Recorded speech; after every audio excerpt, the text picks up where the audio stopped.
안녕하세요. 반갑습니다. 실전에 강한 수리 자료 해석 전문가 박수홍입니다. 자, 이제 이번 시간은 우리 챕터 6 집합입니다. 집합 파트 같은 경우에는 집합적 개념을 메인으로 두는 문제보다는 이거를 당연히 알고 있을 거라는 그런 좀 바탕에 두는 개념으로 쓰는 일이 많고요.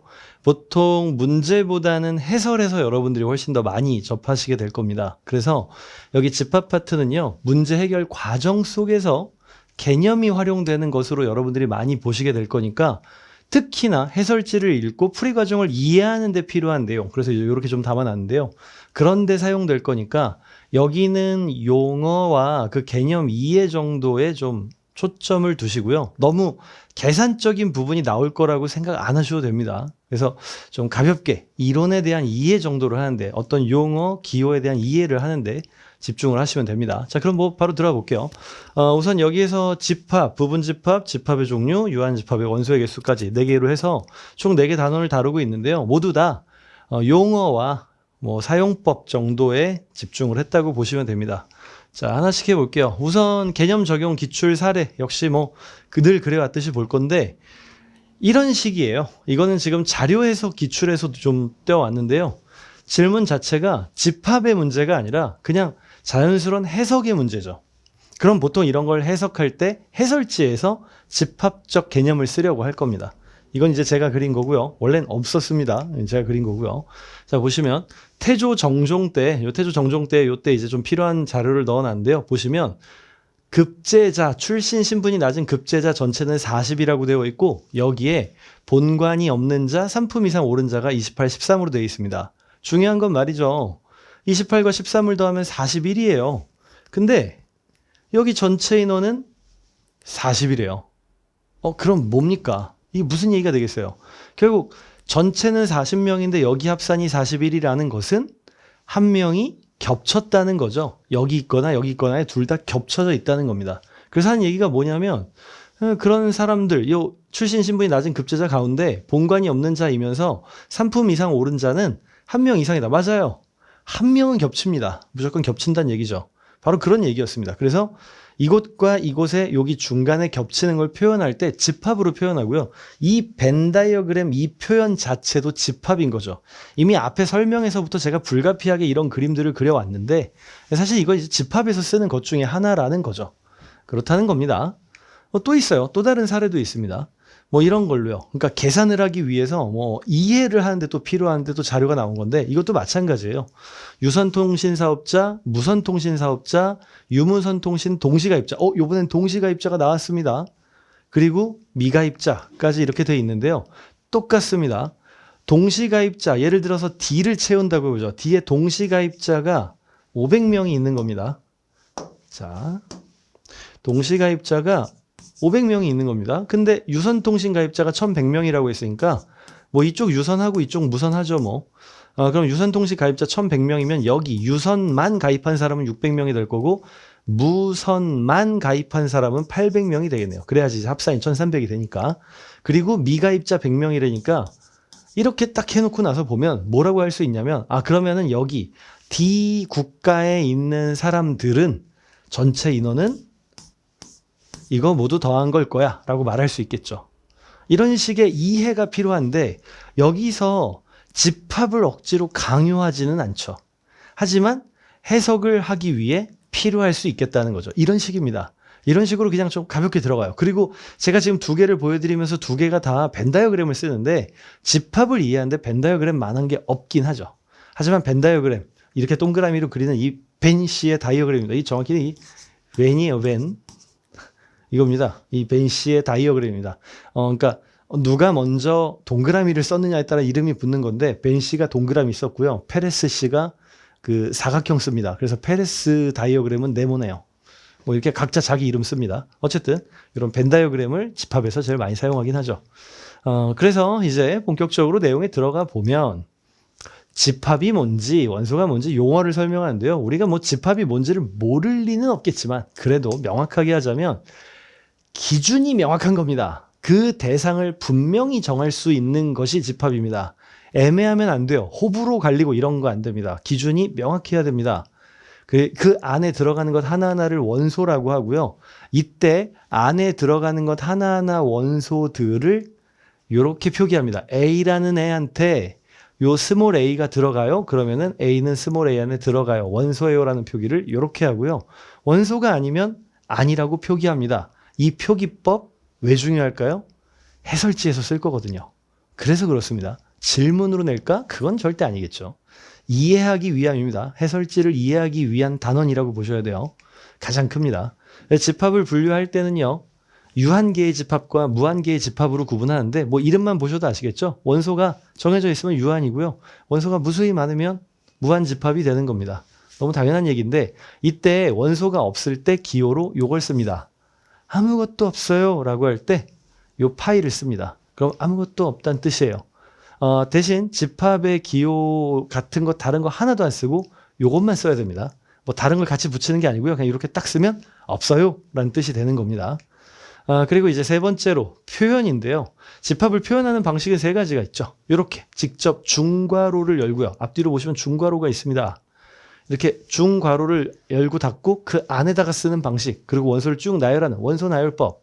그 다음에는 조건으로 설명하는 방식. 이렇게요. 조금 전에 13579를 보여드렸는데 10 이하의 홀수라고 설명으로 써도 돼요. 언제 이게 용이할 거냐면 원소가 좀 많은 거예요. 많은데 직접 열거하기엔 좀 귀찮고 설명으로 쓰기 좋겠다. 예를 들면은 100 이하의 홀수. 100 이하 홀수면 50개나 되잖아요. 그걸 다 쓰는 것보다 이게 합리적이겠죠. 다만 쓸 때에는 이렇게 앞에 x바, x는 하고 써줘야 된다는 겁니다. x바라는 건 저 x가 원소의 모양이 되고요. 그 뒤에 x는부터가 설명입니다. 뭐 별거 없죠. 근데 어쨌든 이걸 맞춰줘야 되고 여러분들은 이걸 쓰는 입장이 아니라 이걸 알아보는 입장이면 되고 뭐 이 정도에 알아볼 수 있으면 가뿐하게 넘어가시면 됩니다. 세 번째는 벤 다이어그램, 벤 씨가 그린 다이어그램, 동그라미 아니다 직접 쓰기도 있겠습니다. 자, 그러면 문제로 볼까요? 일단 집합에 대한 개념을 좀 얘기하고 있는데요. 여기 집합이 안 돼서 집합으로 좀 바꾼 겁니다. 용어를 바꿔서. 큰 숫자, 기준이 명확하지 않죠? 작은 숫자로 바꾼다고 해도 기준이 명확하지 않죠? 우리 반에서 예쁜 학생들의 모임, 귀여운 학생들의 모임. 예쁜과 귀여운은 역시 명확하지 않죠? 잘 치는 학생, 못 치는 학생 역시 기준이 명확하지 않죠? 몸무게가 많이 나가는 학생, 많이 나가는 사람들, 100kg 이상인 사람들 기준이 생겼죠. 그래서 4번은 집합이 될 수 있다. 5번 잘생긴, 멋진 역시 안 되죠. 그래서 명확한 기준이 있는 걸 가지고 얘기해야 됩니다. 정답은 4번이 되겠습니다. 뭐 다들 이제 보통 이런 거 볼 때 예쁜이나 잘생긴 보면 기준이 명확한데 이런 생각을 하신다면 굉장히 유치한 분인 겁니다. 네, 중학생들이나 이제 보통 그런 얘기를 하거든요. 네, 자, 넘어가겠습니다. 누군가의 기분을 상하게 하면 안 되는데. 자, 그럼 이제 그 다음에 개념 87이에요. 부분집합이고요. 역시 용어인데요. 부분집합이라는 거는 전체 중 일부를 쓰면 말 그대로 부분인데 부분집합이라는 그 용어 안에는 전체도 들어가고 일부도 들어갑니다. 그러니까 전체 다 써도 부분집합이라고도 해요. 하지만 진짜 찐이라는 단어 있죠. 찐 부분집합에는 전체를 다 쓰는 걸 제외합니다. 우선 지금 이제 상황을 보면 기호부터 나와 있는데요. A의 원소가 모두 집합 B에 속하면 A는 B의 부분집합이라고 해요. B의 일부로 들어가면. 그래서 A가 B에 들어가면 A는 B에 속한다라고 하고요. 그리고 들어가지 않으면 들어가지 않는다고 표현합니다. 아까 원소 기호는 요 가운데 포크식으로 3개가 있었고 부분으로 들어간다 그러면 이렇게 씁니다. 이건 집합과 집합 간의 관계예요.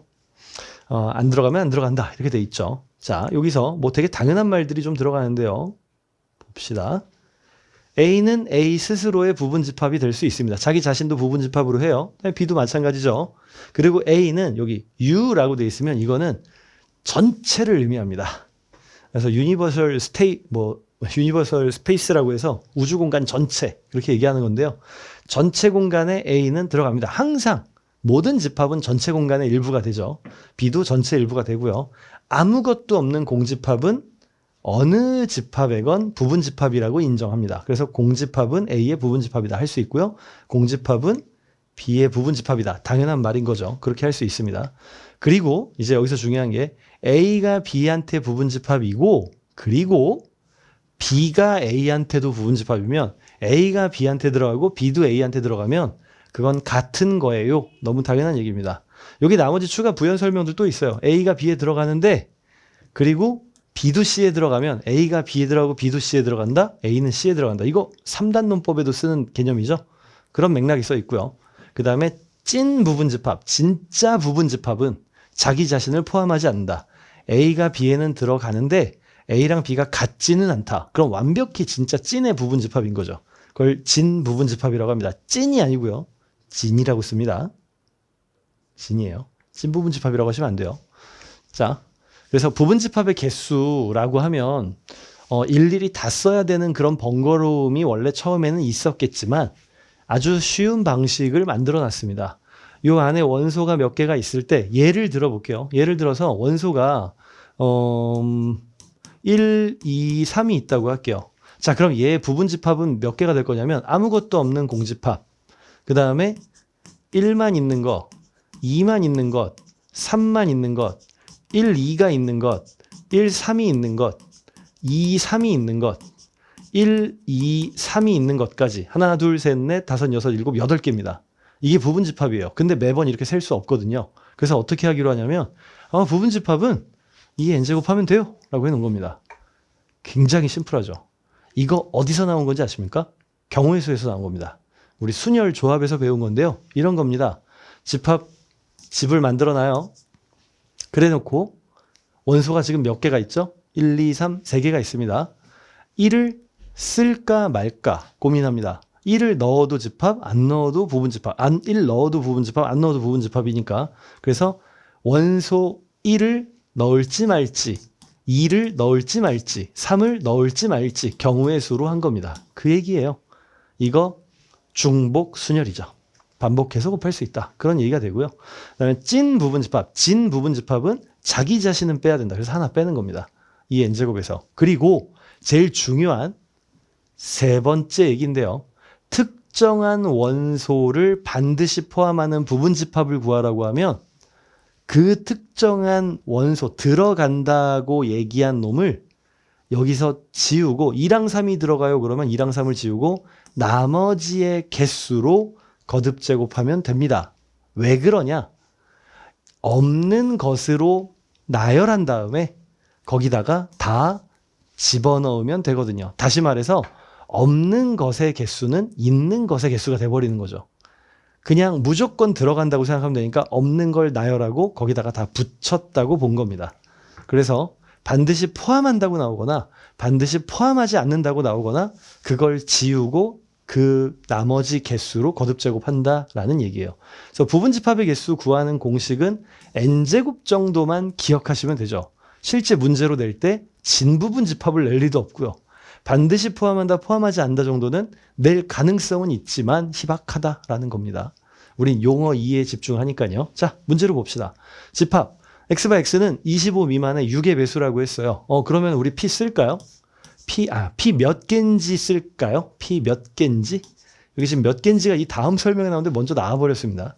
이 n이 몇 개인지를 의미하고요. 25 미만의 6의 배수라고 했으니까 4개가 되겠네요. 6, 4, 24. 10 미만의 24의 약수라고 합니다. 10보다 작은데 24의 약수래요. 그러면 몇 개입니까? 24의 약수면 1, 2, 3, 4, 6, 12, 아니 8도 있군요. 1, 2, 3, 4, 6, 8. 그러면 1, 2, 3, 4, 6, 8까지 들어가네요. 6개 들어갑니다. 자, 이렇게 됐고요. 문제에서 물어보는 것. P의 개수, 여기 개수는 K. 그다음 여기는 개수가 아니네요. 부분집합의 개수라고 물어보니까 이번에는 원소가 6개니까 2에 6제곱 해줘야겠네요. 그러면 64. 잘못 썼네요. 64가 되겠습니다. 64랑 4랑 더하면 정답은 1번. 68이 되는 거죠. 정답 1번이었고요. 자, 그 다음에 집합의 종류요. 여기 이제 요 기호들 때문에 이걸 좀 보는 건데요. 일단 가장 중요한 거, 요 2개 기호가 이미 여기 나와 있긴 합니다. 뒤에서 좀 자세히 보겠지만, 이제 A랑 B를 줘놓고요. 바로 요 기호가 나왔는데, 요 기호는 A랑 B랑 겹치는 부분. 그 다음에 이 기호는 A랑 B랑 다 함께 보는 부분. 그 부분에 해당하죠. 그래서 설명으로도 1, 2, 3, 2, 3, 4가 있으면 겹치는 건 2, 3. 그리고 몽땅 다 얘기할 때는 겹치는 건 두 번 쓰지 않고 1, 2, 3, 4 한 번씩 써주면 됩니다. 겹치는 건 교집합, 합치는 건 합집합. 그래서 합집합이라는 건 이 전체, 색칠된 전체를 얘기하고요. 어떤 문제에서는이 아니라 대부분의 문장에서는 합집합이라는 용어보다는 A 또는 B라는 문장, 단어를 사용할 겁니다. 물론 A도 B도 실제 문제에서는 무슨 어떤 그 카테고리들의 이름이 들어가겠죠. 진짜 A랑 B를 쓰는 게 아니라. 그래서 요 기호 해설지에서 많이 쓰게 될 거고요. 요 또는이라는 표현은 보통 문제, 문장에서 많이 쓰게 되겠죠. 그리고 여러분들은 이걸 뭘로 이해하셔라? 전체를 다 포괄하는 거예요. 겹치는 부분도 당연히 들어가는 거예요. 이렇게 이해하시는 겁니다. 자, 그러면 문제로 볼게요. 129번. 두 집합 P는 10 미만의 합성수, Q는 15AA A 더하기 3, 15A A 더하기 3 이렇게 되어 있네요. 그리고 P랑 Q를 합집합으로 한 것은 이래요 라고 나와 있습니다. 가능한 A 값은요 라고 나왔는데 A가 12는 아니라고 했고요. 자, 10 미만의 합성수래요. 합성수. 합성수는 1 빼야 되고요. 소수도 빼야 되죠. 그러면 10 밑에서 하나씩 생각해 봅시다. 일단 P 써볼게요. 1은 안 돼요. 1은 안 되고 2 소수니까 안 돼요. 3 소수니까 안 돼요. 4 좋네요. 5 안 돼요. 소수죠. 6 되죠. 7 소수입니다. 8 되죠. 9 되죠. 됐습니다. 10 미만이니까 여기서 멈춰야 돼요. 자, 4, 6, 8, 9입니다. 그 다음에 Q는요. 15A A 더하기 3이라고 되어 있는데 Q는 15A A 더하기 3 이렇게 되어 있는데 얘네들을 합치면 몇 개냐면 하나, 둘, 셋, 넷, 다섯, 여섯입니다. 자, 전체는 6개입니다. 근데 여기는 하나, 둘, 셋, 넷, 하나, 둘, 셋, 7개입니다. 얘들은 몇 개 겹쳤냐면 1개 겹쳤습니다. 분명히 둘이 똑같은 게 있다는 건데 그럼 여기에서 우선 확인할 게 있어요. 4가 겹쳤는지 6이 겹쳤는지 8이 겹쳤는지 9가 겹쳤는지를 정해야 됩니다. 그죠? 그걸 정해야 될 거예요. 확실한 건 4부터 6, 8, 9까지 넣어보면 명확하게 나올 거라는 거고 A가 12는 아니라고 했으니까 12는 배제할 수 있다는 거죠. 여기서 A에다가 12를 넣지 않는 이유는 매우 간단합니다. 12를 넣으면 12가 넣었을 때 15가 되고 얘랑 겹쳐요.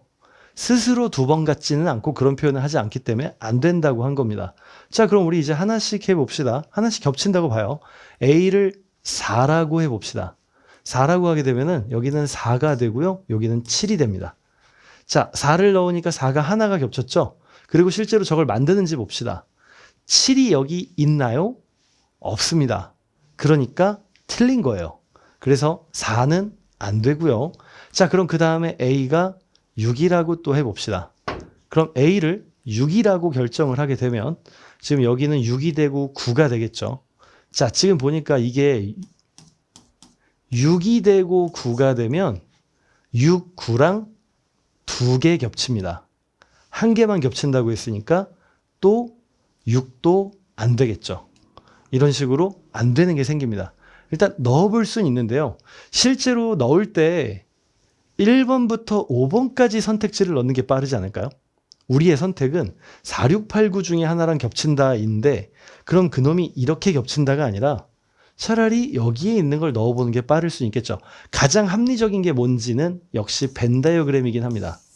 조금 이제 설명이 좀 길어졌는데 실제로는 여러분들이 벤 다이어그램으로 작성을 하시는 게 좋고 합집합에 4, 6, 8, 9, 12, 15라고 되어 있는데 명확한 걸 좀 보면요. 4, 6, 8, 9는 P한테 있습니다. 그러니까 12, 15는 P한테 없는 게 확실해요. 그래서 12, 15는 여기다 쓸 겁니다. 12, 15는요. 근데 이 생각을 해봐요. 12, 15가 얘한테 써진다는 건 이놈이 12이겠죠. 왜냐면 얘보단 얘가 크니까요. 그러니까 A는 몇일 거다? 9일 거다라고 생각할 수 있고 그러면 A가 9라고 한다면 9랑 12가 될 거고 겹치는 건 하나가 됩니다. 벤 다이어그램으로 그리니까 어때요? 일일이 넣는 것보다 훨씬 빠르죠. A는 9라는 결론이 바로 나온 겁니다. 그래서 여기 있는 걸 대입하는 것도 이걸 보면서 대입하는 것도 아닌 대부분의 집합 해결은 벤 다이어그램을 우선순위로 가져갑니다.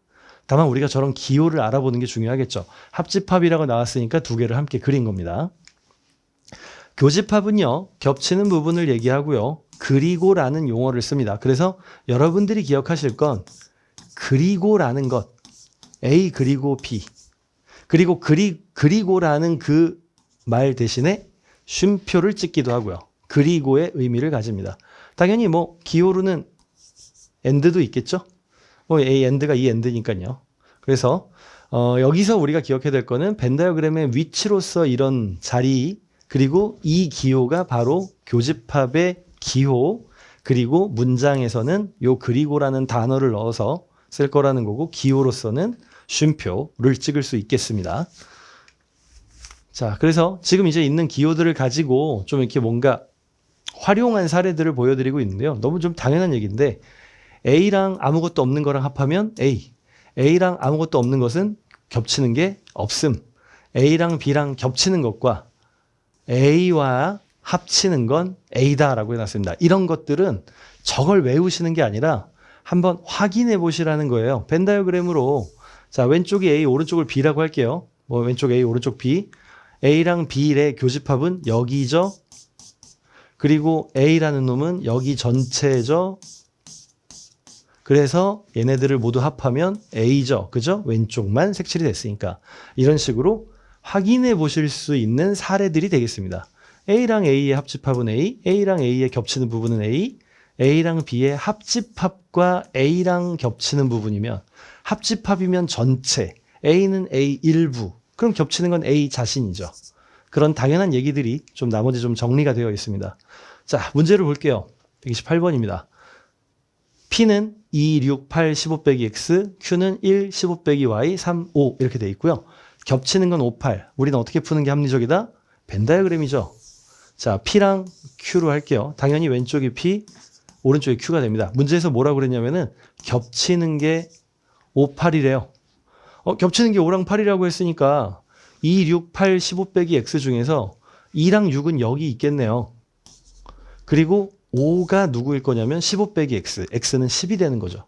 그래서 우리는 이걸로 X는 10인 걸 알 수 있고요. 이제 Q는요, 5, 8이 여기 들어갔는데 지금 보니까 5가 있습니다. 그럼 이게 8이겠네요. Y는 7이 되겠죠. 15 빼기 7이 8이니까. 질문, X 빼기 Y, 10에서 7 빼면 3. 정답은 3번이 되겠습니다. 저 기호를 자연스럽게 알아보는 게 중요한 거고, 그 다음에는 벤 다이어그램을 활용하시는 것. 요 절차만 확실하시면 우선 필요한 건 다 익히신 건데, 그래도 여기에 이제 이런 용어들 또 얘기해야죠. 여집합은 왜 얘기하냐면 경우의 수든 확률이든 물어보는 것과 물어보지 않는 것 중 선택해서 합리적인 거를 사용한다고 했잖아요. 집합으로서도 역시 이거는 합리적인 거죠. 그래서 알아두실 필요가 있고, 이렇게 조그맣게 C를 쓰면 이게 나머지 부분이라는 걸 뜻하고요. 당연히 벤 다이어그램으로서는 A를 제외한 나머지 공간, 여기가 여집합이 됩니다. 요거는 지금 요렇게 봤을 땐 잘 느낌이 안 오실 것 같은데요. 전체에서 A는 아닌 부분이라는 의미입니다. 전체와 A가 아닌 부분, AND가 원래 뭐였죠? 교집합이었죠. 그래서 전체에서 전체 공간 U와 그 다음에 A가 아닌 놈의 겹치는 부분은 당연히 A가 아닌 놈 자기 자신을 얘기하죠. 뭔가 되게 좀 돌려서 얘기한 느낌이죠. 이 표현은 알 필요 없겠죠. 우리는 AND와 OR만 알면 됩니다. 그런 용어는요. 이거는 이제 참고사항, 기호만 좀 참고해 두세요. 왜냐하면 이 기호는 해설지에서도 많이 씁니다. 그리고 차집합, 아주 오묘합니다. 알아두셨을 때 분명히 플러스는 되는데 모른다고 마이너스가 되지는 않는 개념으로 좀 보실 필요가 있어요. 기업 필기에서 차집합의 용어를 알아야만 풀 수 있는 문제가 나오지는 않으니까요. 그래서 이건 알면 플러스 정도로 좀 받아들이시고요. 볼게요. 지금 여기에 A 빼기 B라고 되어 있는데요. 명확하게 이렇습니다. 집합에서 빼기라는 건 겹치는 부분을 버리는 겁니다. A 빼기 B. A에서 B를 다 빼는 게 아니라 A에서 B를 뺀다. A에서 B와 겹치는 걸 뺀다. 그래서 여기가 빠진 겁니다. 바로 이만큼을 지금 버린 거예요. 그래서 지금 여기 사과 베어 먹은 모양만 남게 되는 거죠. 여기서 지금 뭐라고 썼냐면 A, 자, and는 무슨 기호였죠? 교집합 기호 쓴다고 했죠. 그리고 B가 아니에요라고 했죠. 이거는 B의 여집합. 바로 이게 중요한데 A 빼기 B는 A 교집합 B의 여집합과 똑같은 놈입니다. 요건 알아두시면 플러스가 되겠습니다. 자, 그래서 여기에서도 역시 그 얘기들을 하는데요. 가장 중요한 건 다른 거보다는 전 딱 두 개만 강조할게요. 이것, 그리고 여집합의 여집합은 다시 돌아오는 것. 두 개. 나머지는 참고사항으로만 가볍게 봐두세요. 아시겠죠? 시간 너무 허비하지 마시고 두 개 정도만 꼭 가볍게 봐두시는 겁니다. 아닌 것에 아닌 것은 본래가 된다. 차집합은 요 기호로 변형할 수 있다. 이렇게요. 자, 그럼 이제 개념 89로 가겠습니다. 집합의 원소의 개수 구하는 방법은 매우 간단해요. 단순하게 어떻게 하냐면 집합들 다 더하고요. 추가로 더한 거 빼주면 됩니다. 라고 얘기를 해요. 근데 이거를 집합이 2개짜리일 때, 3개짜리일 때를 구분해서 설명을 하는데 그건 당연한 게 2개짜리일 때와 3개짜리일 때 상황이 좀 다를 뿐인 거지 큰 맥락에서 일단 더하고 겹친 걸 정리한다는 건 똑같습니다. 식으로 쓰려니 달라서 당연하게 2번 썼을 뿐이죠. 지금 보면 집합의 원소 개수는 겹치지 않게 세야 된다. 너무 당연한 말이죠. 개수를 셀 때는 겹치는 만큼은 분명히 정리해야 됩니다. 무슨 소리냐면 벤 다이어그램으로 그림을 그린다고 할 때요. 자, A라는 놈을 그렸어요. 그리고 B라는 놈을 그립니다. A라는 것의 개수를 셌어요. 그리고 B라는 놈의 개수를 추가한다고 합시다. 그럼 어떻게 되냐면 이 공간에 들어가는 건 한 번 세게 되죠. 이 공간도 한 번 세게 되죠. 하지만 겹치는 공간은 2번 세게 되었죠. 그러니까 어떻게 해야 돼요? A랑 B를 더한 다음에 겹치는 공간의 개수는 한 번 빼줘야 됩니다. 당연한 얘기죠. 자, 그럼 제가 3개 그리면 어떻게 될까요? 아, 왜 굳이 이렇게 그렸을까요? 여기다 그리면 될 텐데. 자, 일단 지우고 이렇게 얘기할게요. 자, 여기 몇 번 겹쳤습니까? 한 번 겹쳤죠. 한 번. 그러니까 겹치지 않았다는 얘기죠. 한 번밖에 안 세게 되죠. 여기는 2번 겹쳤죠. 2번 겹쳤죠. 2개가 겹쳤습니다. 그러니까 한 번씩 더 세게 된 거예요. 숫자를. 여기도요.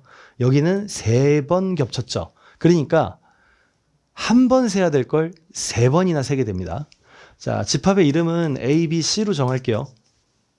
그럼 어떻게 해야 됩니까? A랑 B랑 C랑 더한 다음에 A랑 B랑 둘이 겹친 거 빼줘야 되고 여기 둘이 겹친 거 빼줘야 되고 여기 둘이 겹친 거 빼줘야 되고 그 다음에 여기 3번 겹친 건 2번 빼줘야 됩니다. 근데 문제가 뭐냐면 이 공간을 뭐라고 부를까요? A랑 B의 교집합인가요? 얘가 A고 얘가 B인데 요 공간이요. 이 전체 공간도 아니고 요 공간이요. 못 부르거든요. 지금은. 그래서 공식이 있는 겁니다. 좀 이따 이제 뒤에서 좀 더 추가로 설명을 해볼 건데 우선 A가 지금 몇 개입니까? 3개죠. 예시. B가 2개죠. 3개랑 2개 더하면 5개지만 3이 겹쳤죠? 하나가 겹쳤으니까 한 번은 빼는 겁니다. 그래서 5 빼기 1은 4. 그래서 원소는 4개죠. 당연하죠. 1, 2, 3, 4. 자, 그러면 우리가 이제 여기서 먼저 기억할 것. 일단 첫 번째 포인트. 이미 앞에서도 썼지만 지금 명확하게 합시다. NA라고 하면 개수입니다. N 안에 있는 원소에 넘버링 한 거예요. 그래서 NA입니다. 그래서 1번, 2번, 3번, 4번, 너는 4번이야, 넌 5번이야 이렇게 정하는 거라 이게 개수를 의미합니다. 원소의 개수. 이게 이제 처음 나온 거지만 사실 기존부터 조금씩 사용했죠. 설명하면서. 자, 그러면 우선 2개짜리 원소, 2개짜리 집합에서 원소의 개수를 셀 때에는 A랑 B랑 더해주고 그리고 겹치는 것은 한 번 빼줘야 됩니다. 당연하죠? 이걸 모르시는 분은 없을 거예요. 그리고 뭐 여집합의 개수, 나머지 공간 세라. 뭐 당연히 A 빼기 B, A 빼기 B면 A에서 B 뺀 여기 공간 센다? 당연히 뭐 굳이 이런 변형이 아니더라도 당연히 여러분들이 알 수 있는 부분. 그래서 핵심 포인트는 일단 2개짜리를 구할 땐 A랑 B를 더하고 겹치는 걸 뺀다. 이게 제일 많이 사용됩니다. 실제로. 이게 제일 많이 사용될 거고요. 드물지만 나오기는 하는 이걸 설명해 볼게요. 자, 여기 한 번 세지만 이 공간은 2번, 이 공간은 3번 센다고 했습니다. 일단 A, B, C를 더해요. 자, 이제 수정을 할게요. A랑 B랑 겹치는 공간을 한번 뺄게요. A랑 B랑 겹치는 공간. 지금 여기 A랑 B의 교집합을 뺀다고 했죠? 겹치는 공간을 빼면 이렇게 될 겁니다. 여기 2번, 3번을 센 게 이제 몇 번 센 게 돼요? 한 번씩 뺐으니까 한 번, 2번 센 게 되겠죠. 자, 또 B랑 C의 교집합, B랑 C랑 겹치는 이 공간을 또 한 번 뺍니다. 그럼 어떻게 될 거냐면 이제 2번이 아니라 이제 한 번이 되겠죠. 자, 그 다음에 또 C랑 A랑 교집합 이 공간을 또 뺍니다. 그럼 여기는 이제 제로가 되겠네요. 여기는 1이 되고요. 자, 그래서 여기는 한 곳은 0이 되고 한 곳은 1이 되겠습니다. 그러고 나면 어때요? 여기를 안 셌잖아요. 그래서 모두 다 겹치는 공간을 나중에 추가하죠. 그래서 A, B, C 모두가 겹치는 공간을 나중에 추가하면 여기를 다시 추가하면 이제 이 0은 어떻게 돼요? 안 센 게 아니라 한 번 추가했으니까 한 번 센 게 되겠죠. 그래서 나온다라는 건데 이건 어디까지나 여러 가지 방법 중 그냥 하나의 방법을 설명했을 뿐이고 여러분들은 어떻게 기억하셔야 되냐면 실제 문제에서 나올 때는 여기 둘만 겹치는 공간을 얘기할 수도 있기 때문에 단순하게는 일단 그냥 더한 다음에 겹치는 부분을 조정해요 정도로 기억하셔야 되는 겁니다. 자, 그럼 문제 볼까요? 130번입니다. 남영인의 학교 학생 205명 중 1번 문제를 푼 학생이 103명, 2번 문제를 푼 학생이 111명, 두 문제를 모두 푼 학생이 20명이라고 해놨습니다. 우리가 문제 풀 때는 어떻게 한다고요? 벤 다이어그램으로 이해한다고요? 1번과 2번이라고 했으니까 왼쪽 1번, 오른쪽을 2번으로 합시다. 모두 푼 학생이 20명이래요. 자, 1번 문제를 푼 학생은 103명이니까 여기는 이제 83명을 넣으면 되고요. 2번 문제를 푼 학생은 111명인데 여기 20명이 있으니까 91명을 넣으면 되겠습니다. 근데 전체 학생이 205명이라고 했는데요. 자, 지금 요렇게 더하면 여기는 103명입니다. 103에 91이 추가된 거죠. 103과 91을 더하면 194예요. 근데 전체 인원은 205명입니다. 194한테 205가 되려면 나머지 11명이 나머지에 있어야 되죠. 그래서 풀지 못한 학생은 11명. 이렇게 합쳐야 205명이 되니까요. 정답은 2번이 됩니다. 실제로 나오는 문제는 이렇게 2개짜리인 거고 이렇게 대놓고 물어보는 문제도 나올 수는 있겠지만 이건 워낙 쉬워서 집합을 배우지 않았어도 했을 거고 주로 이제 어떤 기호적인 표현들 그런 것들 이런 벤 다이어그램은 좀 직관적이지만 합집합, 교집합, 앤드, 오월 같은 거는 직관적이진 않잖아요. 그래서 그런 것들에 조금 더 무게를 실어서 다시 한번 좀 체크를 하셔야 됩니다. 그래서 이번 시간에 풀었던 이런 마지막 문제나 연습 문제들을 이해하는 데 초점을 두지 마시고요. 이 안에 써있는 용어들 있죠? 그런 방법들, 그런 것들에 좀 집중해서 학습을 다시 한번 해보셔야 됩니다. 아시겠죠? 마무리 잘하시고 저는 다음 시간에 뵙도록 하겠습니다. 수고하셨습니다. 안녕.